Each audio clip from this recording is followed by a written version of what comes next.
Good morning. It's the Sunrise Scriptures in the Sunshine States. It's about 4:49 in the morning.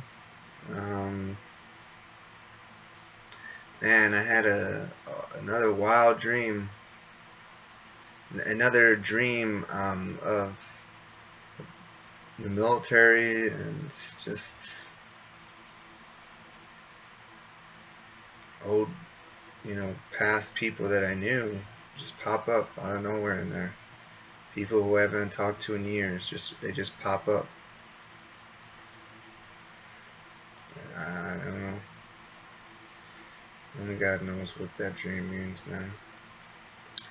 But I finished leaving off of chapter 36, so we're going to start on chapter 37 in the book of Ezekiel, NIV translation. Let's begin. The Valley of Dry Bones, chapter 37, verse 1.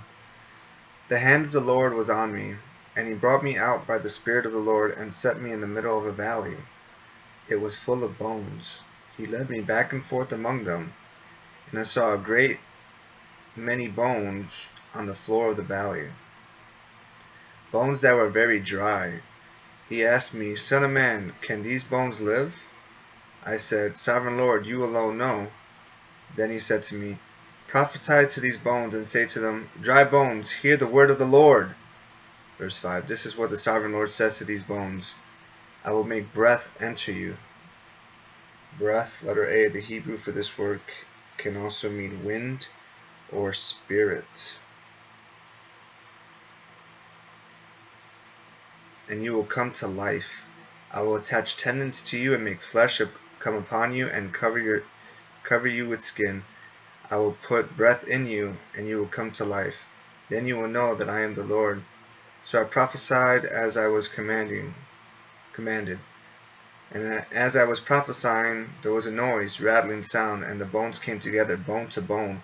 I looked, and tendons and flesh appeared to them, and skin covered them, but there was no breath in them. Then he said to me, Prophesy to the breath. Prophesy, Son of man, and say to it, This is what the Sovereign Lord says. Come, breathe from the four winds, and breathe into these slain, and they may live. Verse 10. So I prophesied as he commanded me, and breath entered them. They came to life and stood up on their feet, a vast army.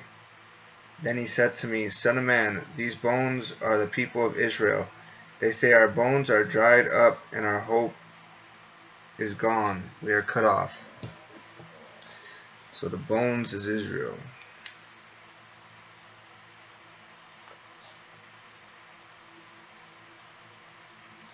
The people of Israel. They say, Our bones are dried up, and our hope is gone. We are cut off. Therefore, prophesy and say to them, This is what the Sovereign Lord says. My people, I am going to open your graves and bring you up from them. I will bring you back to the land of Israel. Then you, my people, will know that I am the Lord. When I open your graves and bring you up from them, I will put my spirit in you, and you will live, and I will settle you in your own land. Then you will know that I, the Lord, have spoken, and I have done it, declares the Lord. One nation under one king. Verse 15. The word of the Lord came to me, Son of man, take a stick of wood and write on it, belonging to Judah and to the Israelites associated with him. Then take another stick of wood and write on it, belonging to Joseph, parentheses, that is, to Ephraim, close parentheses, and all the Israelites associated with him. Join them together into one stick, so that they will become one in your hand. When your people ask you, Won't you tell us what you mean by this? Say to them, This is what the Sovereign Lord says. I am going to take the stick of Joseph, which is Ephraim's hand, and of the Israelite tribes associated with him, and join it to Judah's stick. I will make them into a single stick of wood, and they will become one in my hand. Verse 20. Hold before their eyes the sticks you have written on, and say to them, This is what the Sovereign Lord says. I will take the Israelites out of the nations where they have gone. I will gather them from all around and bring them back into their own land. I will make them one nation in the land. On the mountains of Israel there will be one king over all of them, and they will never again be two nations or be divided into two kingdoms. They will no longer defile themselves with their idols and vile images, or with any of their offenses, for I will save them from all their sinful backsliding, and I will cleanse them.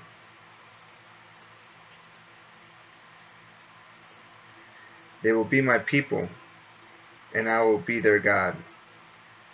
My servant David will be king over them, and they will all have one shepherd. They will follow my laws and be careful to keep my decrees. Verse 25. They will live in the land I gave to my servant Jacob, the land where your ancestors lived. They and their children's children will live there forever, and David my servant will be their prince forever. I will make a covenant of peace with them. It will be an everlasting covenant. I will establish them and increase their numbers, and I will put my sanctuary among them forever. My dwelling place will be with them. I will be their God, and they will be my people. Then the nations will know that I, the Lord, make Israel holy, when my sanctuary is among them forever. So back in verse 23, it says, for I will save them from all their sinful backsliding.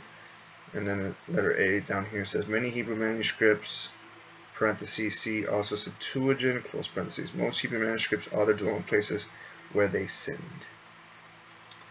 Alright, chapter 38. Some pastors believe that what's going on right now, this is what the scripture is saying of now, of Gog and Magog, and Russia and the king of Russia, which would be President Putin. So let's see. The Lord's great victory over the nations.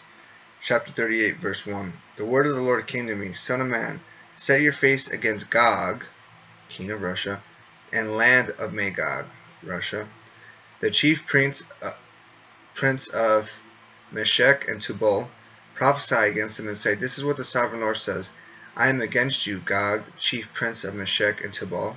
I will turn you around, put hooks in your jaws, and bring you out with your whole army, your horses, your horsemen fully armed, and a great horde with large and small shields, all of them brandishing their swords.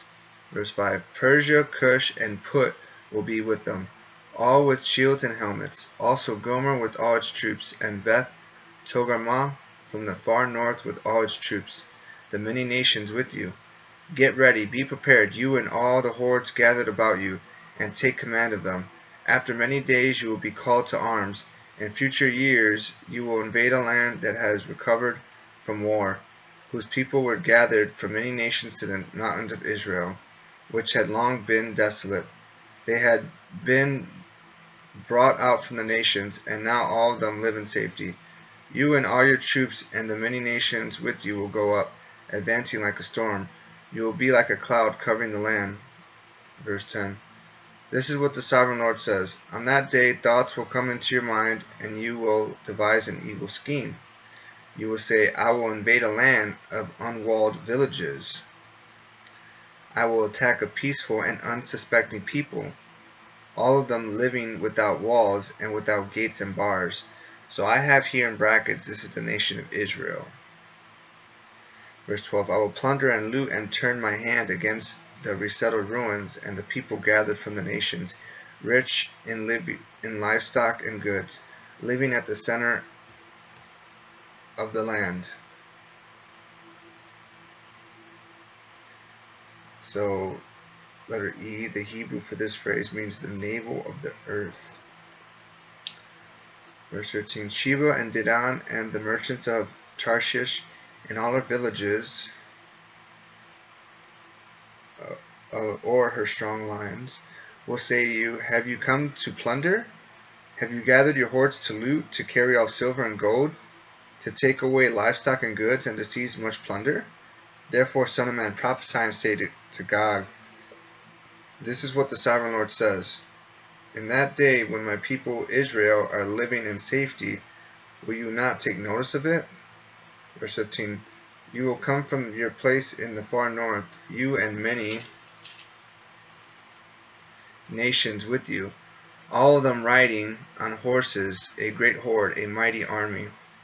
You will advance against my people Israel like a cloud that covers the land in days to come. Gog, I will bring you against my land, so that the nations may know me when I am proved holy through you before their eyes. This is what the Sovereign Lord says. You are the one I spoke of in former days by my servants the prophets of Israel. At that time they prophesied for years that I would bring you against them.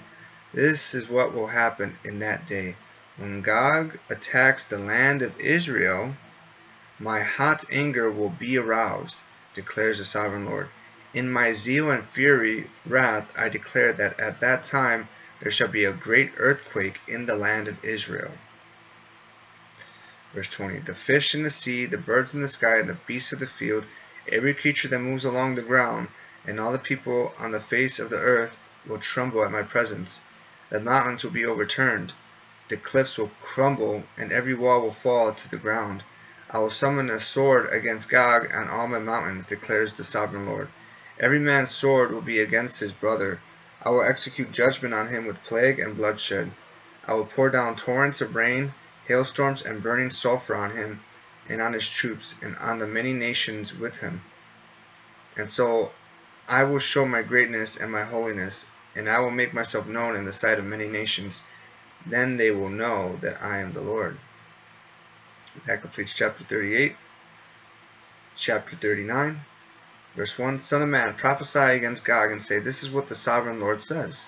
I am against you, Gog, chief prince of Meshech and Tubal. I will turn you around and drag you along. I will bring you from the far north and send you against the mountains of Israel.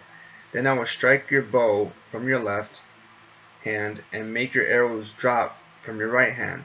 On the mountains of Israel you will fall, you and all your troops and the nations with you. I will give you as food to all kinds of carrion birds.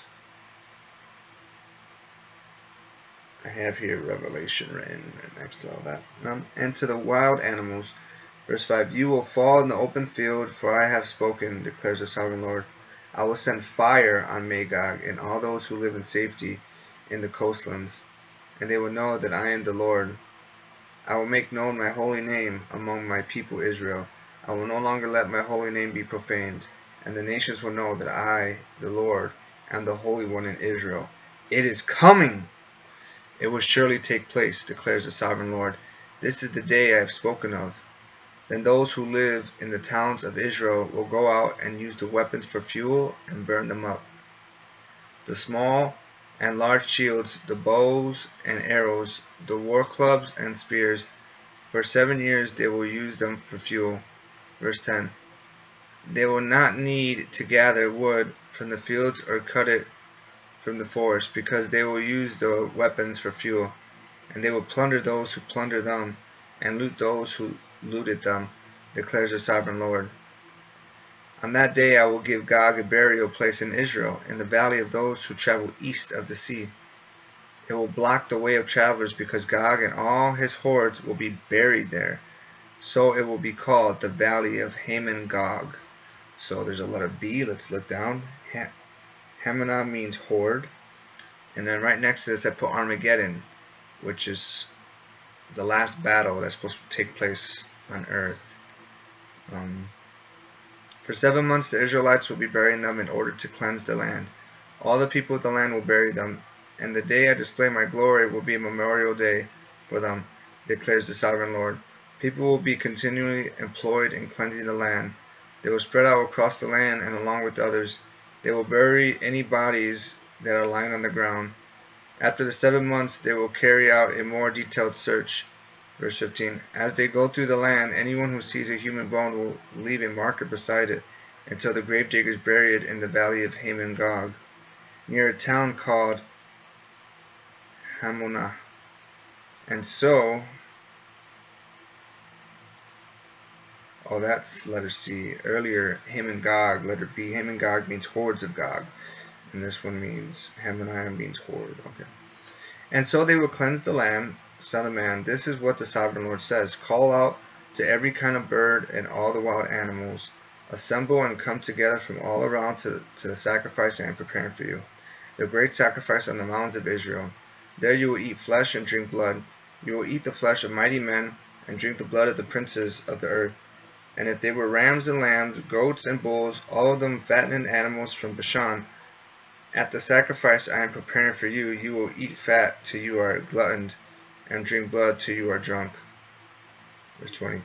At my table you will eat your fill of horses and riders, mighty men and soldiers of every kind, declares the sovereign Lord. I will display my glory among the nations, and all the nations will see the punishment I inflict and the hand I lay on them. From that day forward, the people of Israel will know that I am the Lord their God, and the nations will know that the people of Israel went into exile for their sin, because they were unfaithful to me. So I hid my face from them and handed them over to their enemies, and they all fell by the sword. I dealt with them according to their uncleanness and their offenses, and I hid my face from them. Verse 25. Therefore, this is what the sovereign Lord says. I will now restore the fortunes of Jacob, and will have compassion on all the people of Israel, and I will be zealous for my holy name. They will forget their shame and all the unfaithfulness they showed toward me when they lived in safety in their land, with no one to make them afraid. When I have brought them back from the nations and have gathered them from the countries of their enemies, I will be proved holy through them in the sight of many nations. Then they will know that I am the Lord their God. For though I sent them into exile among the nations, I will gather them to their own land, not leaving any behind. Verse 29. I will no longer hide my face from them, for I will pour out my spirit on the people of Israel, declares the sovereign Lord. That completes chapter 39. Chapter 40. The temple area restored. Verse 1.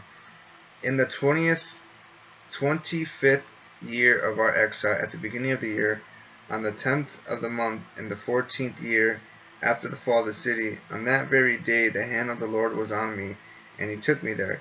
In visions of God he took me to the land of Israel, and set me on a very high mountain, on whose south side were some buildings that looked like a city.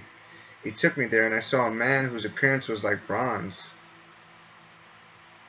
He was standing in the gateway with a linen cord and a measuring rod in his hand. The man said to me, Son of man, look carefully and listen closely and pay attention to everything I am going to show you, for that is why you have been brought here. Tell the people of Israel everything you see.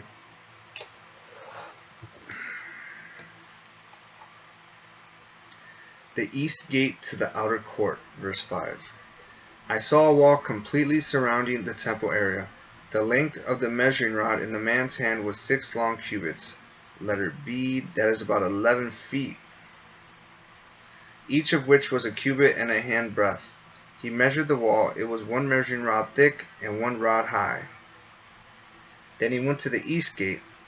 He climbed its steps and measured the threshold of the gate. It was 1 rod deep.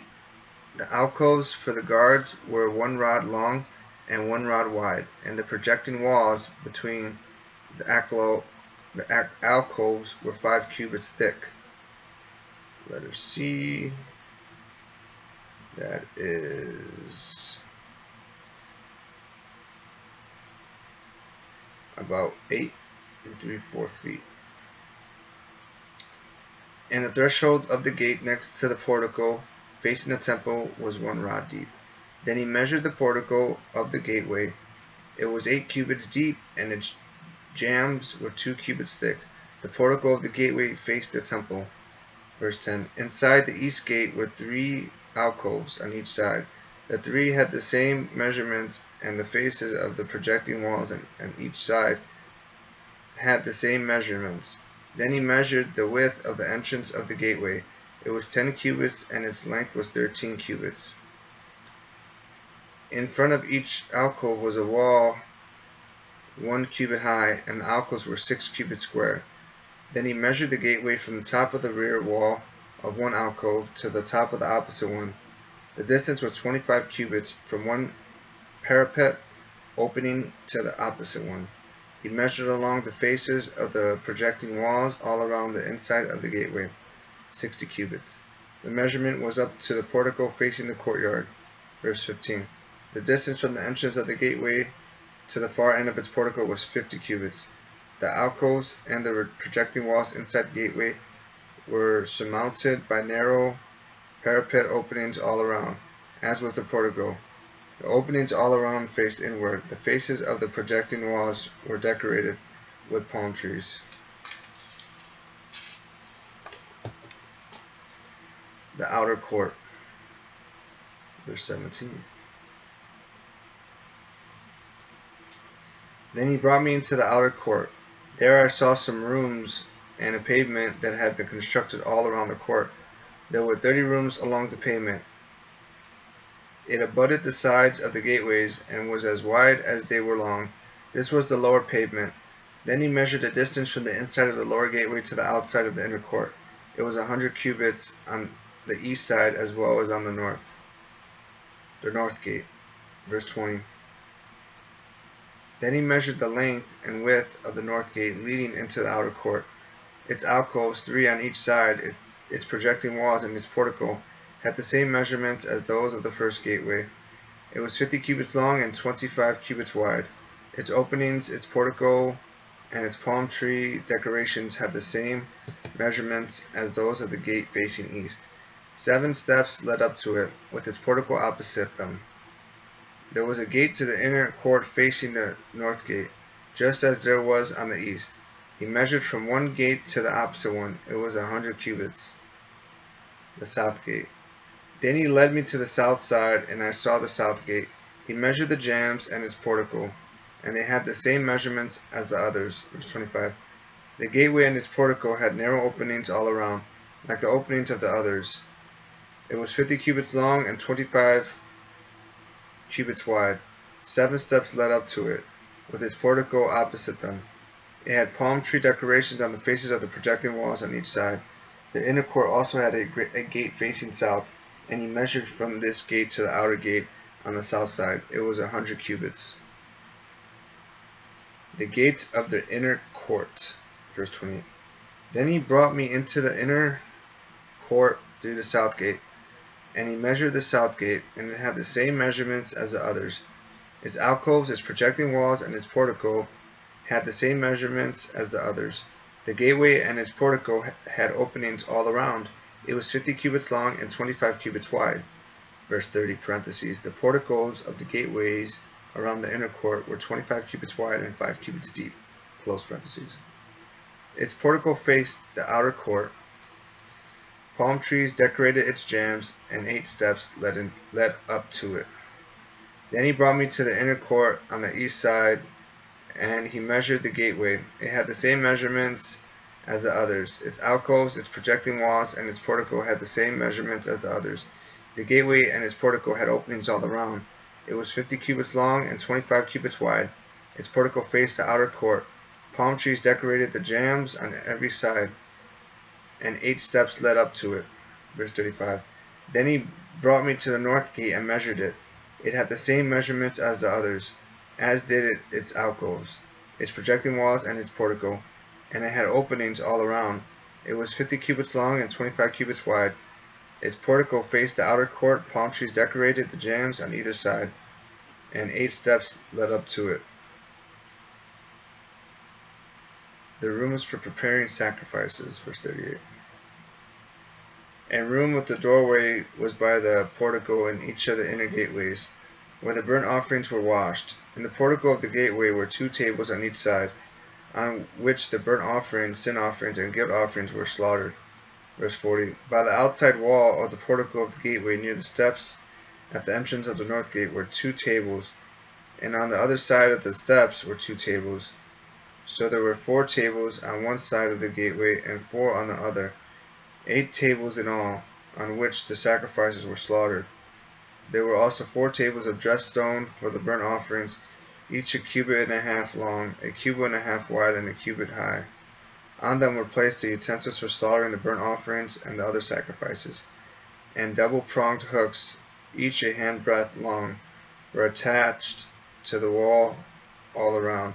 The tables were for the flesh of the offerings. The rooms for the priests. Verse 44.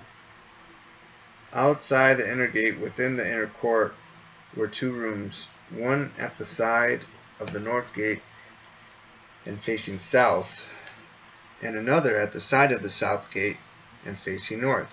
Verse 45. He said to me, The room facing south is for the priests who guard the temple, and the room facing north is for the priests who guard the altar. These are the sons of Zadok, who are the only Levites who may draw near to the Lord to minister before him. Then he measured the court. It was square, 100 cubits long and 100 cubits wide, and the altar was in front of the temple. The new temple. He brought me to the portico of the temple and measured the jambs of the portico. They were 5 cubits wide on either side. The width of the entrance was 14 cubits, and its projecting walls were 3 cubits were on either side. The portico, verse 49, the portico was 20 cubits wide and 12 cubits from front to back. It was reached by a flight of stairs, and there were pillars on each side of the jambs. That completes chapter 40. Oh!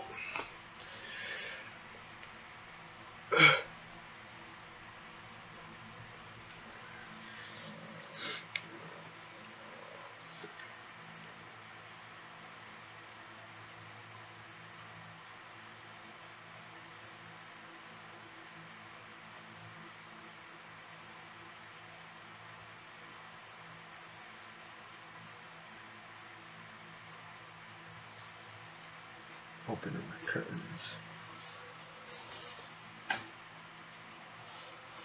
Still dark outside.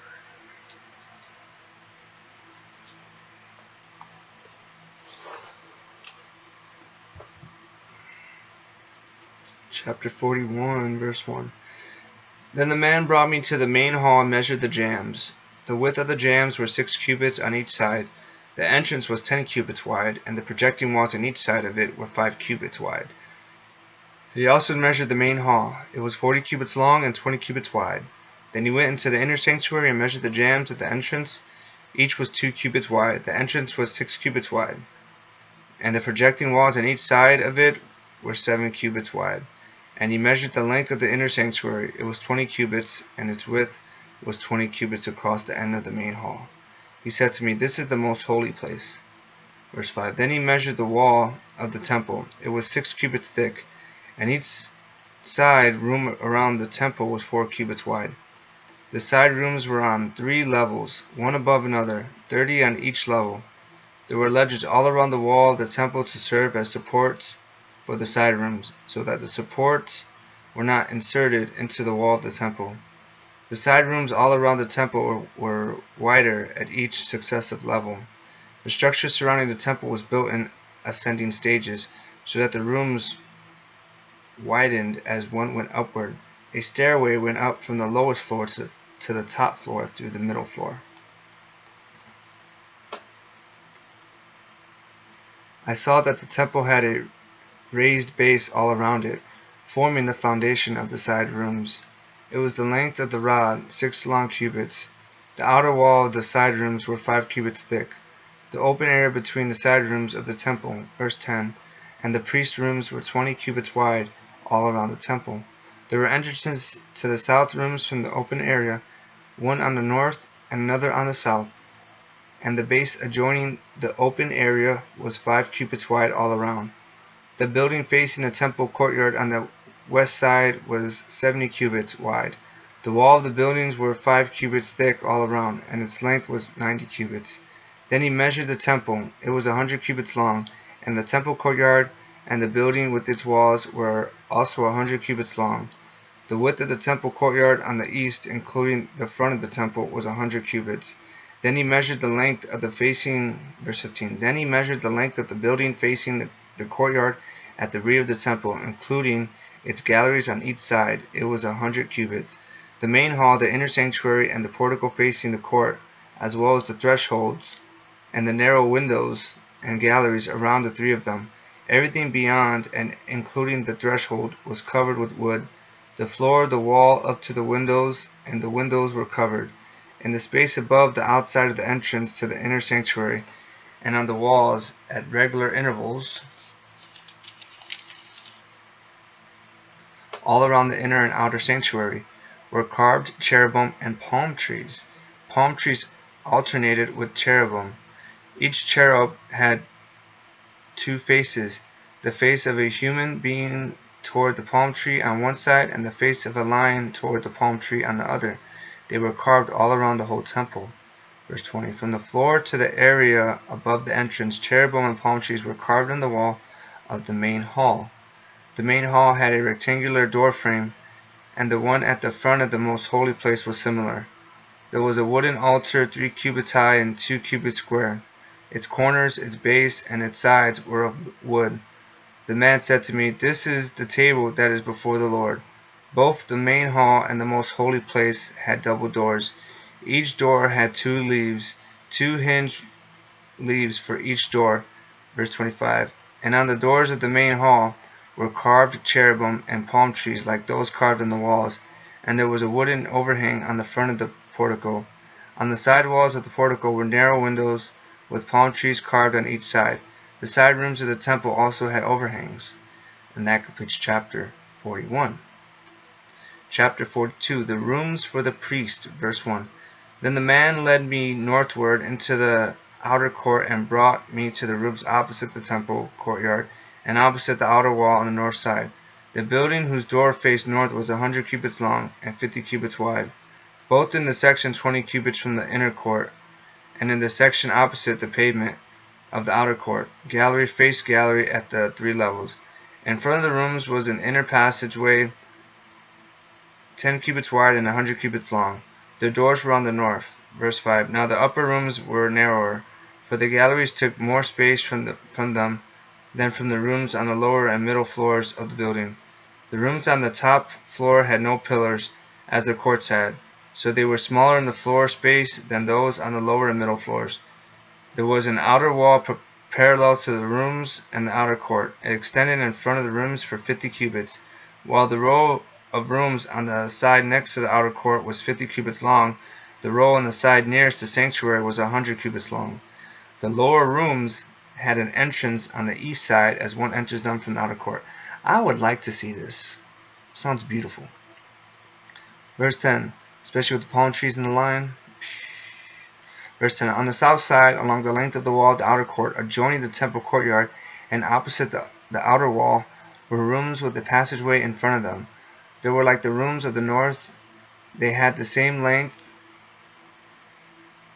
and width, the similar exits and dimensions. Similar to the doorways on the north were the doorways of the rooms on the south. There was a doorway at the beginning of the passageway that was parallel to the corresponding wall extending eastward, by which one enters the rooms. Then he said to me, the north and south rooms facing the temple courtyard are the priest rooms, where the priests who approach the Lord will eat the most holy offerings. There they will put the most holy offerings, the grain offerings, the sin offerings, and the guilt offerings, for the place is holy. Once the priests enter the holy precincts, they are not to go into the outer court until they leave behind the garments in which they minister, for these are holy.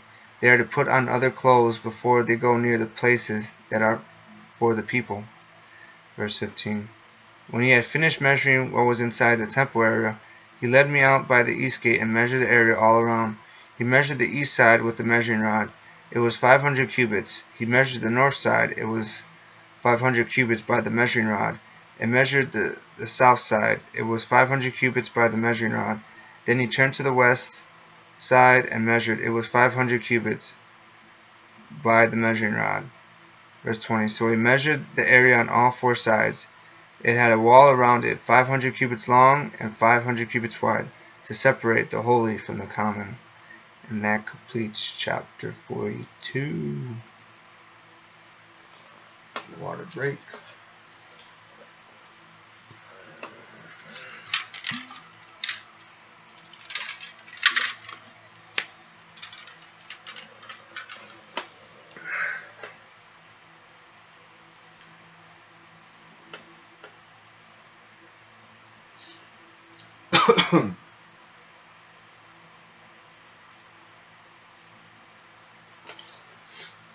Chapter 43.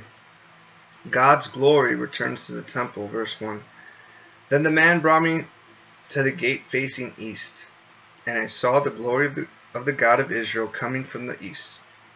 His voice was like the roar of rushing waters, and the land was radiant with his glory. The vision I saw was like the vision I had seen when he came to destroy the city, and like the visions I had seen by the Kibar river. And I fell face down. The glory of the Lord entered the temple through the gate facing east. Verse 5. Then the Spirit lifted me up and brought me into the inner court, and the glory of the Lord filled the temple.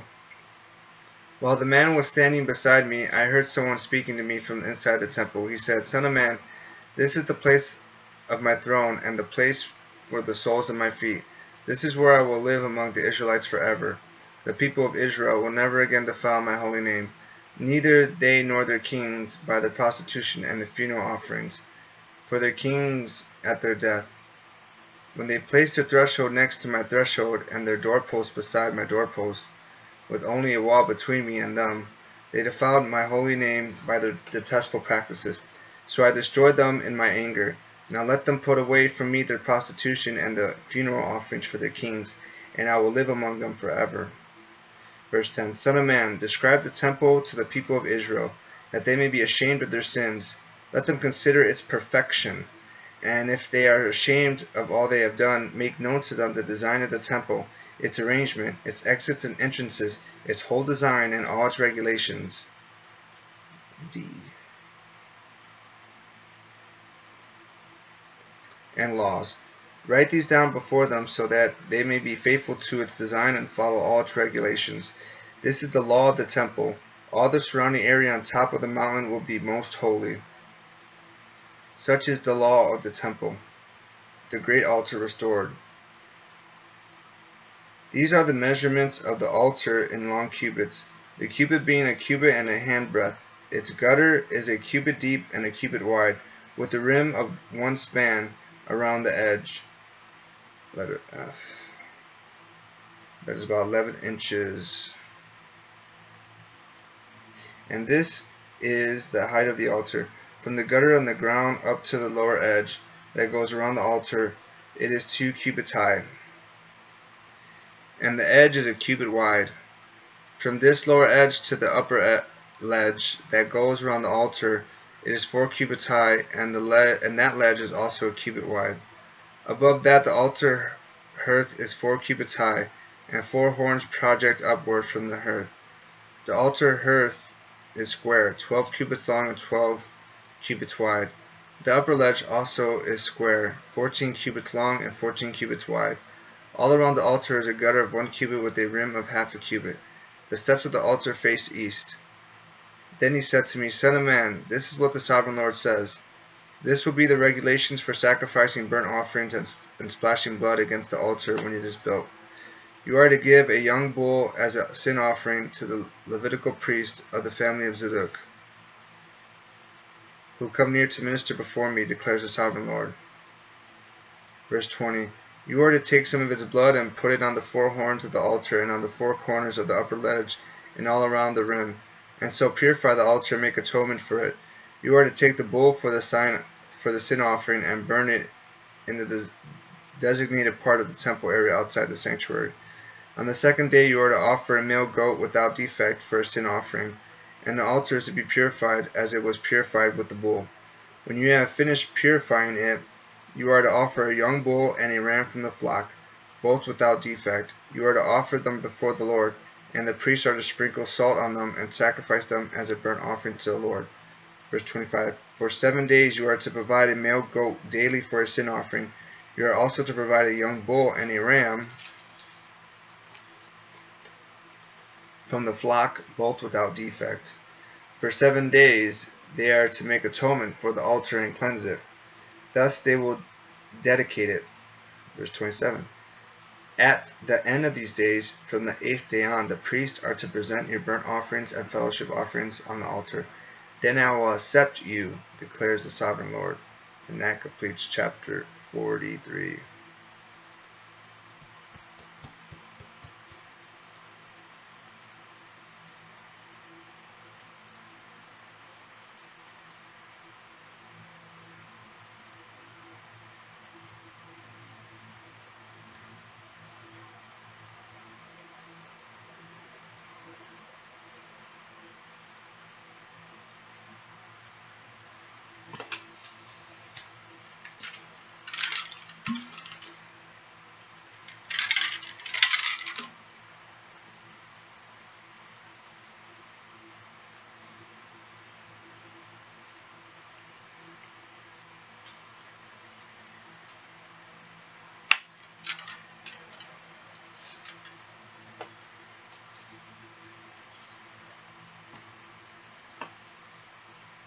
Chapter 44.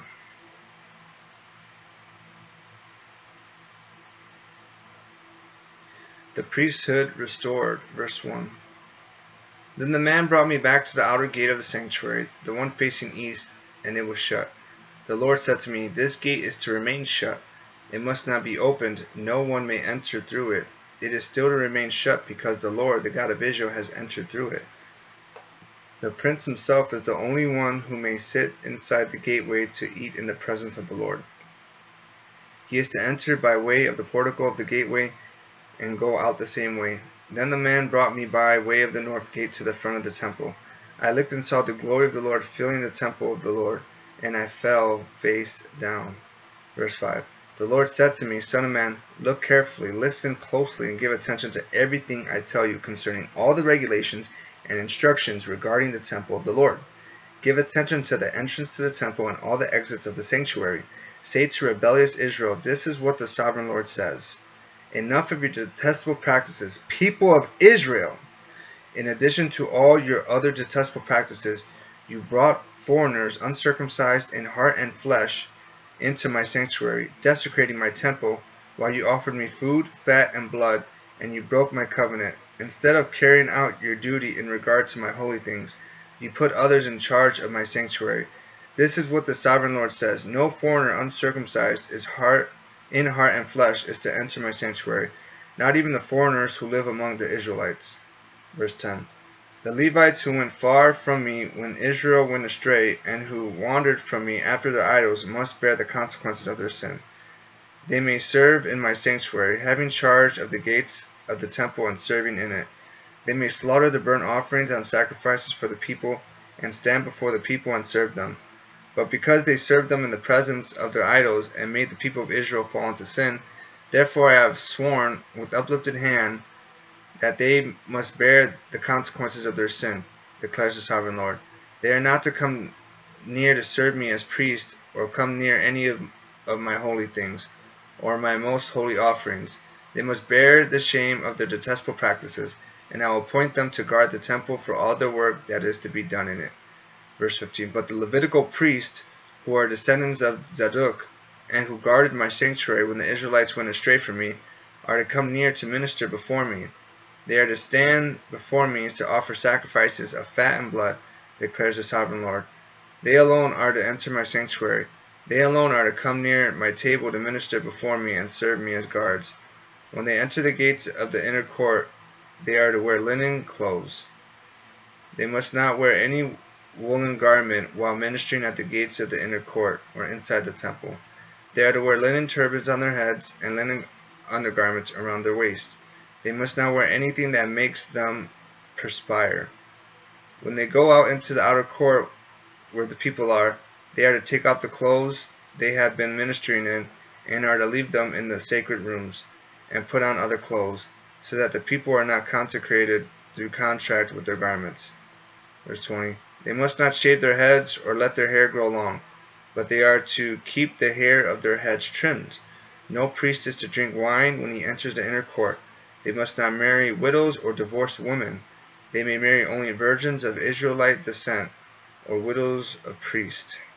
That's interesting. No widows, not marry widows or divorced women. I'm guessing when that happens to a woman, it has a tremendous effect on her conscience, on her mind. So maybe that's one. They are to teach my people the difference between the holy and the common, and show them how to distinguish between the unclean and the clean. In any dispute, the priests are to serve as judges and decide it according to my ordinances. They are to keep my laws and my decrees for all my appointed festivals, and they are to keep my Sabbaths holy. Verse 25. A priest must not defile himself by going near a dead person.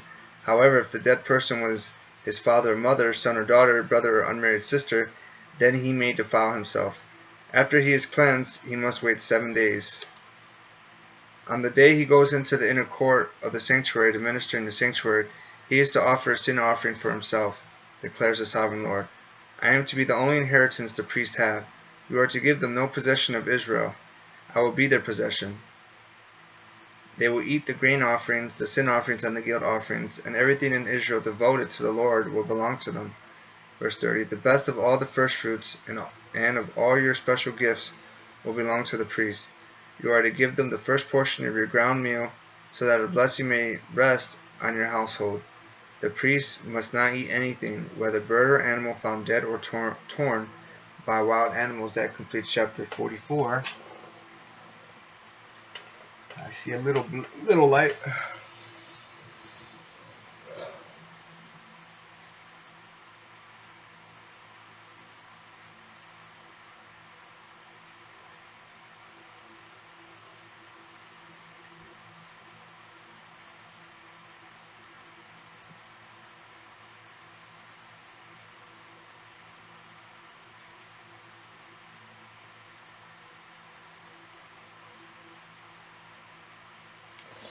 Man, I got a lot on my mind.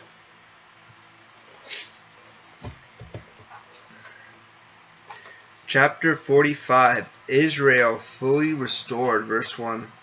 When you allot the land as an inheritance, you are to present to the Lord a portion of the land as a sacred district, 25,000 cubits long.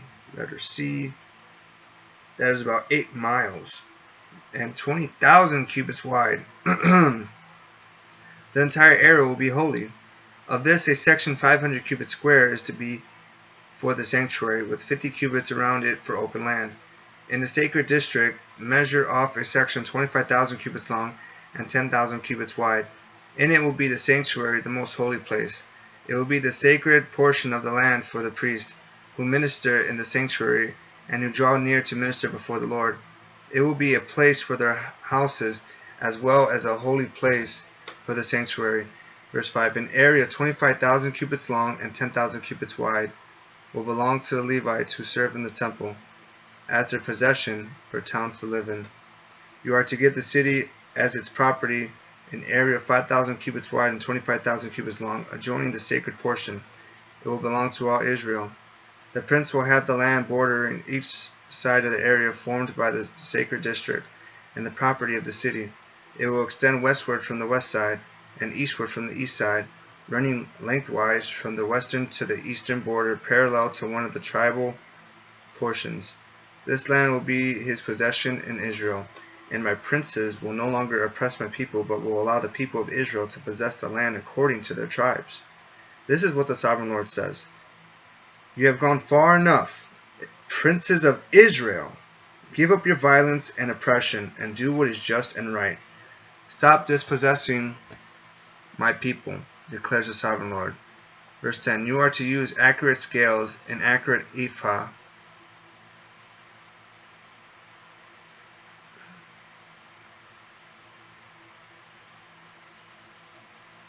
An ephah was a dry measure having the capacity of about 3/5 bushel, or about 22 liters. Like a scale or something. And an accurate bath.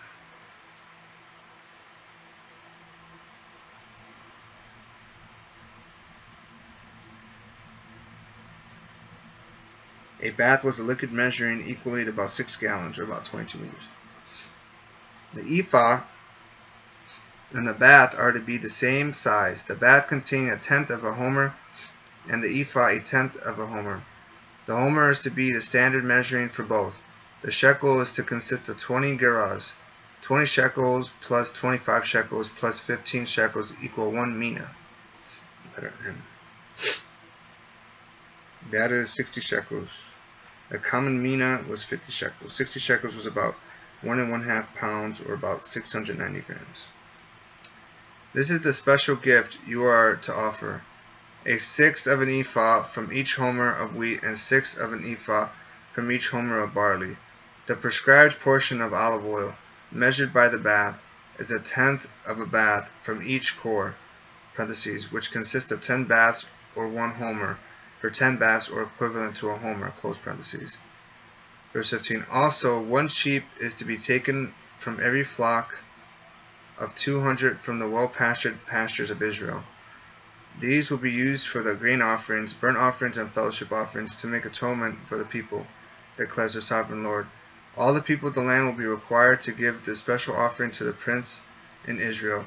It will be the duty of the prince to provide the burnt offerings, grain offerings, and drink offerings at the festivals, the new moons, and the Sabbaths. At all the appointed festivals of Israel, he will provide the sin offerings, grain offerings, burnt offerings, and fellowship offerings to make atonement for the Israelites. Oh, wow. Almost done. I thought there was 50 chapters.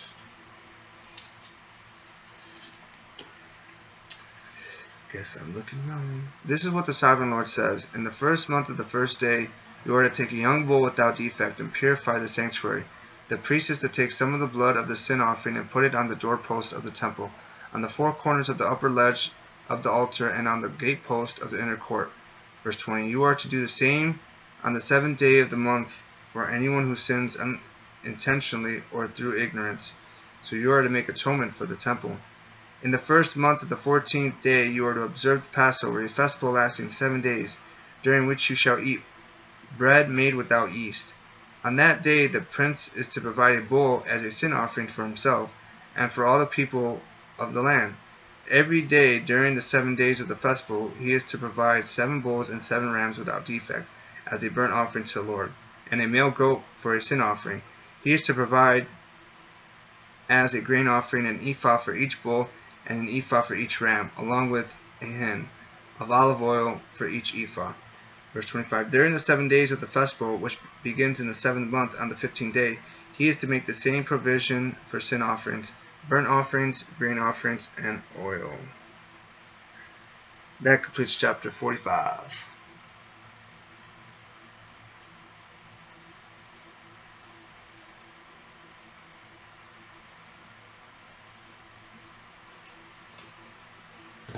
Chapter 46, verse 1. This is what the Sovereign Lord says.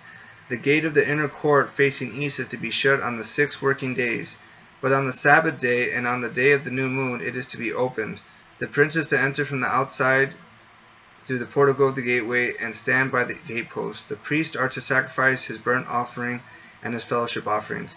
He is to bow down and worship at the threshold of the gateway and then go out. But the gate will not be shut until evening.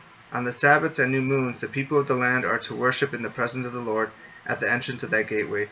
The burnt offering the prince brings to the Lord on the Sabbath day is to be 6 male lambs and a ram, all without defect. Verse 5. The grain offering given with the ram is to be an ephah, and the grain offering with the lambs is to be as much as he pleases, along with a hin of olive oil for each ephah. On the day of the new moon he is to offer a young bull, 6 lambs and a ram, all without defect. He is to provide as a grain offering 1 ephah with the bull, 1 ephah with the ram, and with the lambs as much as he wants to give, along with a hin of oil for each ephah. When the prince enters, he is to go in through the portico of the gateway, and he is to come out the same way. When the people of the land come before the Lord at the appointed festivals, whoever enters by the north gate to worship is to go out the south gate, and whoever enters by the south gate is to go out the north gate. No one is to return through the gate by which they entered, but each is to go out the opposite gate. Verse 10. The prince is to be among them, going in when they go in and going out when they go out. At the feast and the appointed festivals, the grain offering is to be an ephah with the bull, an ephah with the ram and with the lambs, as much as he pleases, along with a hin of oil for each ephah. When the prince provides a free will offering to the Lord, whether a burnt offering or fellowship offerings, the gate facing east is to be open for him. He shall offer his burnt offerings or his fellowship offerings as he does on the Sabbath day. Then he shall go out, and after he has gone out, the gate will be shut. Every day you are to provide a year-old lamb without defect for a burnt offering to the Lord. Morning by morning you shall provide it. You are also to provide with it morning by morning a grain offering, consisting of 1/6 of an ephah, with 1/3 of a hin, of oil to moisten the flour. The presenting of his grain offering to the Lord is a lasting ordinance. Verse 15. So the lamb and the grain offering and the oil shall be provided morning by morning for a regular burnt offering. This is what the Sovereign Lord says. If the prince makes a gift from his inheritance to one of his sons, it will also belong to his descendants. It is to be their property by inheritance. If, however, he makes a gift from his entrance to one of his servants, the servant may keep it until the year of freedom. Then it will revert to the prince. His inheritance belongs to his sons only, it is theirs. The prince must not take any of the inheritance of the people, driving them off their property. He is to give his sons their inheritance out of his own property, so that none of my people will be separated from their property. Then the man brought me through the entrance at the side of the gate to the sacred rooms facing north, which belonged to the priest, and showed me a place at the western end. Verse 20, he said to me, "This is the place where the priests are to cook the guilt offerings and the sin offering, and bake the grain offering, to avoid bringing them into the outer court and consecrating the people." He then brought me to the outer court and led me around to its four corners, and I saw each corner another court. In the four corners of the outer court were enclosed courts, 40 cubits long and 30 cubits wide. Each of the courts in the four corners was the same size. Around the inside of each of the four courts was a ledge of stone, with places for fire built all around under the edge. He said to me, "These are the kitchens where those who minister at the temple are to cook the sacrifices of the people." And that completes chapter 46. Chapter 47. The river from the temple, verse 1. The man brought me back to the entrance to the temple, and I saw water coming out from under the threshold of the temple toward the east. Parentheses, for the temple, faced east. Close parentheses. The water was coming down from under the south side of the temple, south of the altar. He then brought me out through the north gate and led me around the outside to the outer gate facing east, and the water was trickling from the south side. As the man went eastward with a measuring line in his hand, he measured off 1,000 cubits, and then led me through water that was ankle deep. He measured off another 1,000 cubits, and led me through water that was knee deep. He measured off another 1,000, and led me through water that was up the waist. Verse 5. He measured off another 1,000, but now it was a river that I could not see, or I could not cross, because the water had risen and was deep enough to swim in, a river that no one would cross. He asked me, "Son of man, do you see this?" Then he led me back to the bank of the river. When I arrived there, I saw a great number of trees on each side of the river. He said to me, "This water flows toward the eastern region and goes down into the Arabah, where it enters the Dead Sea." I would like to see this. When it empties into the sea, the salty water therefore becomes fresh. Swarms of living creatures will live wherever the river flows. There will be large numbers of fish because this water flows there and makes the salt water fresh. So where the river flows, everything will live. Wow. Verse 10. I like that.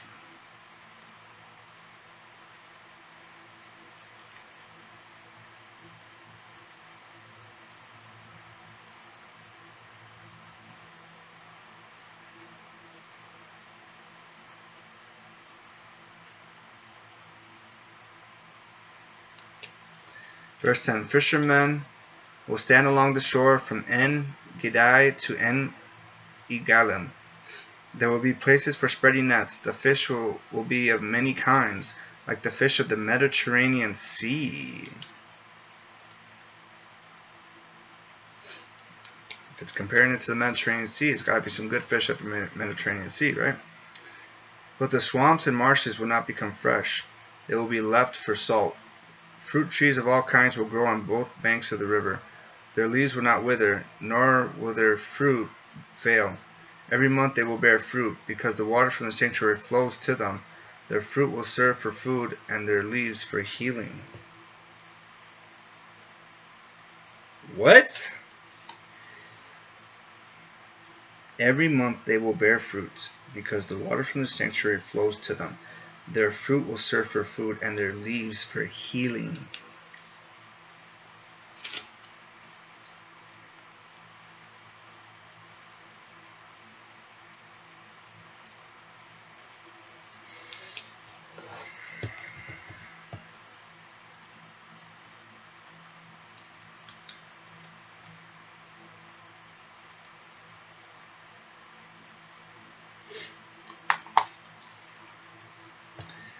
The boundaries of the land, verse 13. This is what the sovereign Lord says. These are the boundaries of the land that you will divide among the 12 tribes of Israel as their inheritance.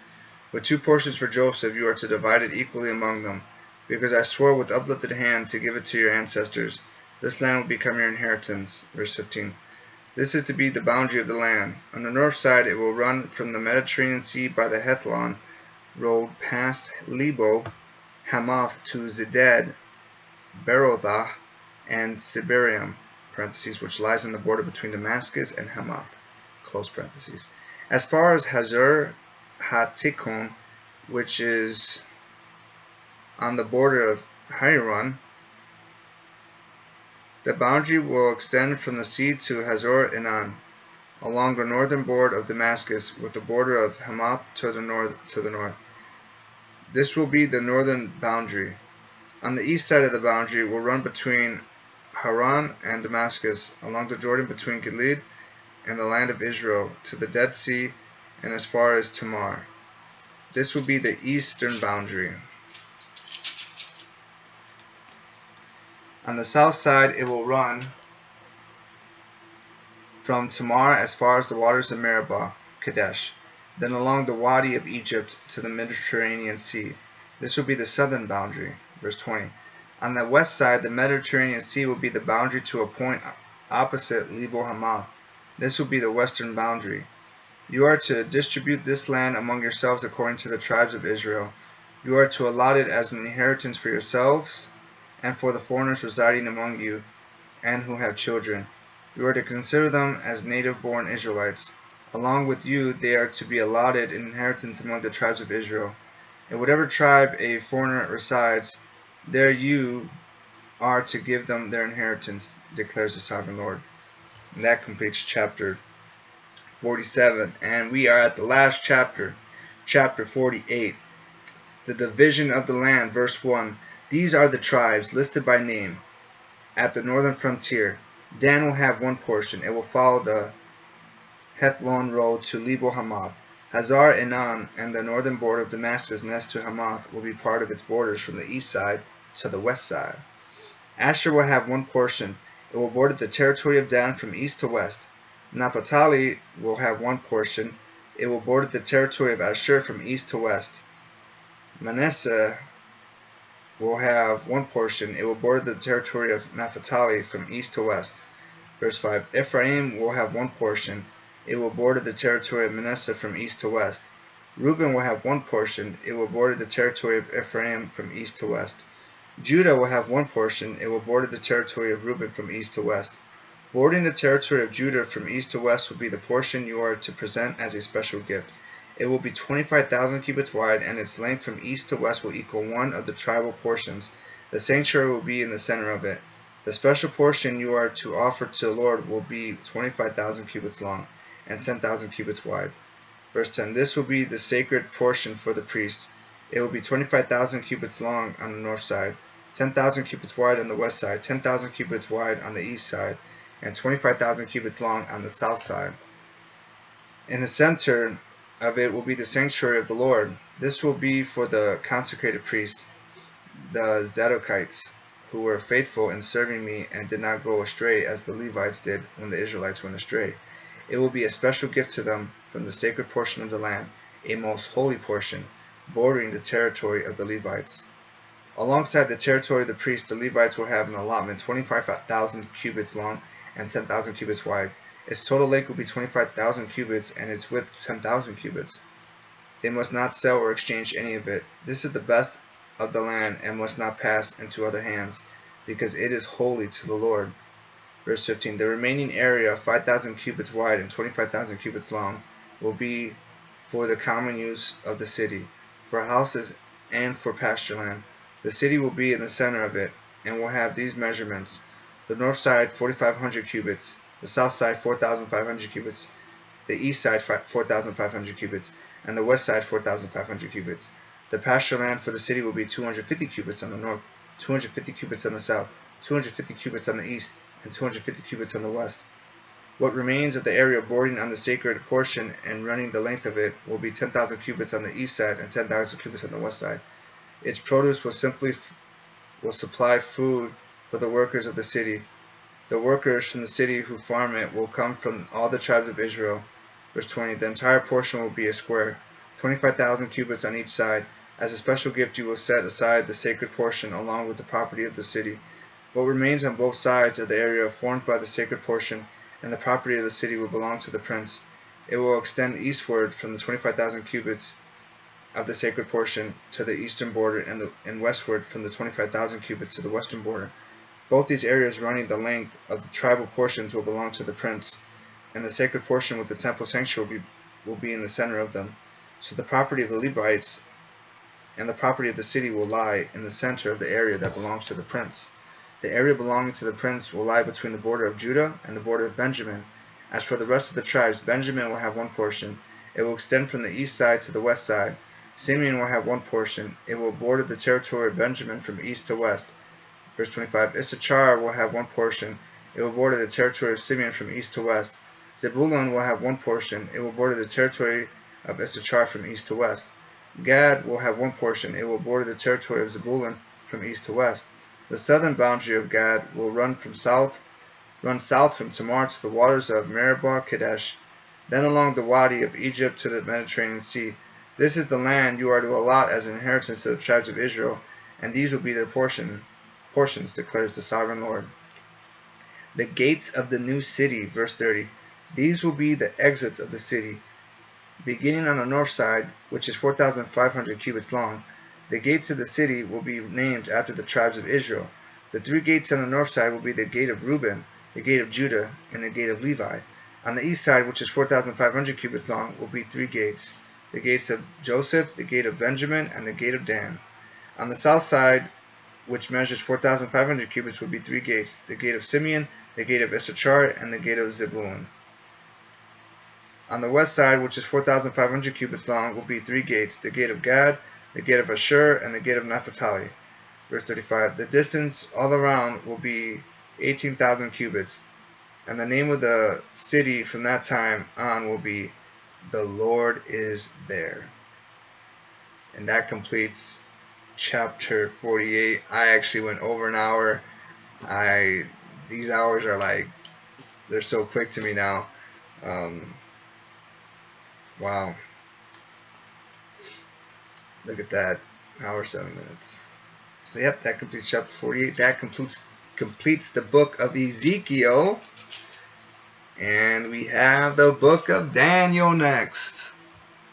I have read the book of Daniel last summer, and it's really good.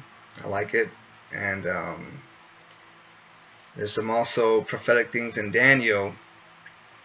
When at that time I was reading Revelation and Daniel at the same time, so I can kind of connect the dots and correlate some things with end times, which we might be living in. So that is that. I'll be back later.